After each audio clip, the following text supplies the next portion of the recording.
ರಾಜ್ಯದ ಎಲ್ಲ ಸಂವಿಧಾನ ಅಭಿಮಾನಿಗಳೇ, ಇವತ್ತು 75ನೇ ವರ್ಷದ ಗಣರಾಜ್ಯೋತ್ಸವವನ್ನು ನಾವು ಮುಗಿಸಿ 76ನೇ ವರ್ಷ ಕಾಲಿಡ್ತಾ ಇದ್ದೀವಿ.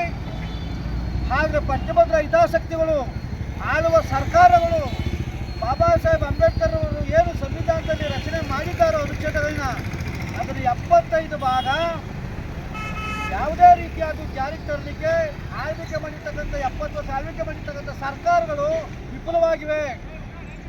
ಬಾಬಾ ಸಾಹೇಬ್ ಅಂಬೇಡ್ಕರ್ ಅವರು ಬಾಲಕಾರ್ಮಿಕ ಪದ್ಧತಿ ಅಪರಾಧ ಅಂತ ಸಂವಿಧಾನದಲ್ಲಿ ಅಳವಡಿಸಿದ್ರು ಕೂಡ 100ಕ್ಕೆ 75 ಭಾಗ ಹೋಟ್ಲಾಗ್ಬೋದು, ಕಚೇರಿಗಳಾಗ್ಬೋದು, ಡಾಬಾಗಳಾಗ್ಬೋದು, ಎಲ್ಲ ಒಳ್ಳೊಳ್ಳೆ ಕಡೆ ಪ್ರತಿಯೊಬ್ಬರು ಕೂಡ ಇನ್ನೂ ಬಾಲಕಾರ್ಮಿಕ ಪದ್ಧತಿ ಜಾರಿಯಲ್ಲಿದೆ.